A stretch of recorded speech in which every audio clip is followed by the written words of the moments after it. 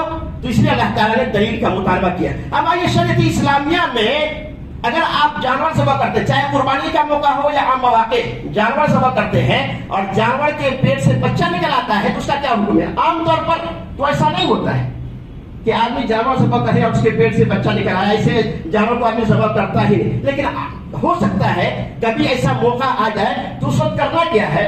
یہی سوال ایک صحابی نے جن کا نام سعید الخدری ہے، سنن ابی داؤد کتاب الضحایا کی حدیث ہے کہ ابو سعید الخدری نے اللہ کے نبی صلی اللہ علیہ وسلم سے اس بچے کے بارے میں سوال کیا جو ذبح کرنے کے بعد ماں کے پیٹ سے نکلتا ہے، تو آپ نے فرمایا کلوہ ان شئتم، اگر تم چاہو تو کھاؤ۔ تو اگر مادہ جانور کے پیٹ سے ذبح کرنے کے بعد بچہ نکل آئے تو اس کا گوشت حلال ہے، اگر آپ کا دل مطمئن ہوتا ہے تو آپ کھا سکتے ہیں، ورنہ کوئی حرج کی بات نہیں۔ اس کے بعد کی جو آیت ہے اس میں اللہ نے فرمایا 4 جانور کا تذکرہ اس میں کیا ہے، بھیڑ، دمبا، بکرا، بکری، اور 4 جانور کا تذکرہ اللہ تعالیٰ نے اس کی بات کی آیت میں کیا۔ اللہ نے فرمایا وَمِنَ الْإِبِلِ اثْنَيْنِ وَمِنَ الْبَقَرِ اثْنَيْنِ قُلْ أَذَّكَرَيْنِ، پھر وہی بات اللہ تعالیٰ یہاں بھی بیان فرما رہا ہے، قُلْ أَذَّكَرَيْنِ حَرَّمَ عَنِ الْأُنثَيَيْنِ أَمَّا اشْتَمَلَتْ عَلَيْهِ أَرْحَامُ الْأُنثَيَيْنِ، کہ اونٹ میں سے 2 قسم اور گائے میں سے 2 قسم، یعنی اونٹ کا نر اور مادہ، گائے کا نر اور مادہ، تو کتنے ہوئے؟ 8۔ یاد رکھیں، بھیڑ، دمبا، بکرا، بکری، اونٹ، اونٹنی، گائے، بیل، یہ 8 جانور ہیں جس کا تذکرہ اللہ نے سورہ مائدہ سورہ نمبر 6 کی آیت نمبر 143 اور 44 میں کیا۔ اس میں بھینس کا تذکرہ نہیں، اس لیے بھینس سے اجتناب کرنا ہی بہتر ہے، لیکن بعض علماء نے لکھا ہے کہ بقرہ میں بھینس بھی شامل ہے، لیکن اللہ کے نبی صلی اللہ علیہ وسلم سے بھینس کی قربانی دینا ثابت نہیں ہے، اور ان جو آیتیں، جو 2 آیات پیش کی گئی ہے اس میں بھینس کا تذکرہ نہیں ہے، اس لیے انہی 8 جانوروں پر قربانی دی جائے تو زیادہ بہتر ہے۔ انشاءاللہ مزید جو باتیں ہیں قربانی کی مناسبت سے آئندہ خطبہ جمعہ میں بیان کیے جائیں گے۔ اللہ سبحانہ و تعالیٰ سے دعا ہے کہ باری تعالیٰ ان دنوں میں کیے جانے والے جو 3 اعمال بتائے گئے ہیں اس پر ہم تمام بھائیوں اور بہنوں کو عمل کرنے کی توفیق عطا فرمائے، اور خاص کر بدھ کے دن یوم عرفہ کا روزہ رکھنے کی توفیق عطا فرمائے۔ تمام بھائیوں کو اخلاص کے ساتھ، جس طرح سے اللہ کے خلیل نے اخلاص کے ساتھ دل کی گہرائی سے اپنے بیٹے کو اللہ کی راہ میں قربان کیا تھا، اسی طرح اخلاص کے ساتھ اللہ کی رضا کے لیے ہم تمام بھائیوں کو اللہ کی راہ میں جانور ذبح کرنے کی توفیق عطا فرمائے۔ اللہ تعالیٰ ہم تمام لوگوں کے اعمال میں اخلاص عطا فرمائے، ہم تمام لوگوں کے اعمال خیر کو اللہ تعالیٰ نجات کا ذریعہ بنائے۔ جو بھی بھائی بہن حج کے لیے گئے ہیں